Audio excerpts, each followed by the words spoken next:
In this video, we demonstrate how to avoid tunnel convergence of ACL and LCL sockets in multi-ligament knee reconstruction. Here are our disclosures. The posterior lateral corner is a complex anatomic region consisting of the popliteus tendon, popliteofibular ligament, and the fibular collateral ligament.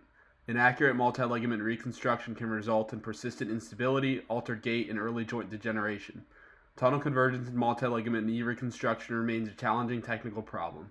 In a prior study by Moetze's group, they addressed the angular relationship between the FCL and ACL sockets. They suggest the FCL socket should be aimed 35 degrees anterior to the ACL socket to avoid convergence. However, independent anterior medial drilling can fluctuate in position, and when combined with unique patient anatomy, risk of tunnel convergence remains high. In this video, we demonstrate our technical pearl to prevent tunnel convergence between ACL and PLC sockets. An INTA wire is inserted into the ACL femoral socket, serving as a radio-opaque marker under fluoroscopy, allowing real-time assessment of the femoral tunnel orientation and depth. The remainder of the PLC reconstruction is completed under fluoroscopic guidance, ensuring new tunnels are planned and drilled in spatial relationship to the wire. Trajectories can be adjusted in real time to avoid convergence of the ACL and PLC sockets, particularly the FCL socket.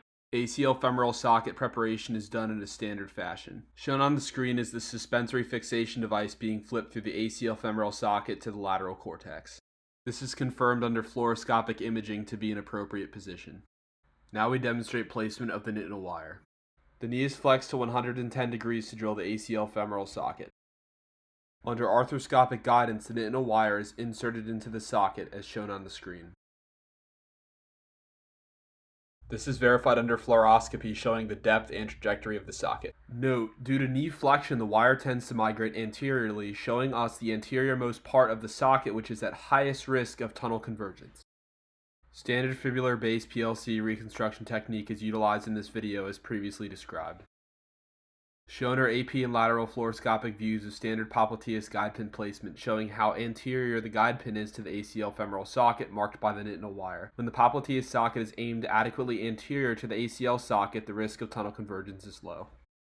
This image shows the suspensory fixation device through the popliteus femoral socket on the medial cortex of the femur. The fibular tunnel is prepared in standard fashion under fluoroscopic guidance. These AP and lateral views show the guide pin through the fibular socket. LCL socket preparation is where the INTA wire serves its greatest role in preventing tunnel convergence. The lateral isometric point on the femur is found. While aiming the guide pin anterior and proximal, we observe the advancement of the guide pin under fluoroscopy anterior to the ACL INTA wire. Shown is the lateral view of the guide pin anterior to the ACL femoral socket. Note that this socket begins on the medial side of the lateral femur, directed proximally and laterally. On the contrary, the FCL femoral socket originates more laterally and is purposefully directed away from the ACL femoral socket as shown here. Next, the FCL graft isometric point is marked. The knee is cycled between flexion and extension. Minimal tension is noted, confirming proper guide pin placement. The FCL femoral socket is then reamed carefully only through the cortex. Once the cortex is breached, the remainder of the socket is reamed by hand. Note, while hand reaming, the assistant surgeon holds the INTA wire, feeling for any vibration or contact. This gives us multiple opportunities to detect potential tunnel convergence. This lateral fluoroscopic image confirms once more that the FCL femoral socket is directed anterior to the ACL femoral socket. The reamer is then removed and replaced by a spade tip guide pin, again feeling the INTA wire for tactile disturbances. The spade tip guide pin is used to drill through the medial cortex to determine osseous length.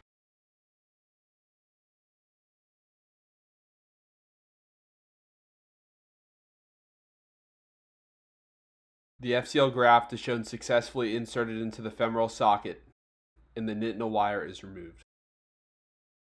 Here are the final AP and lateral fluoroscopic images. As you can see, there is no tunnel convergence between the ACL and PLC femoral sockets.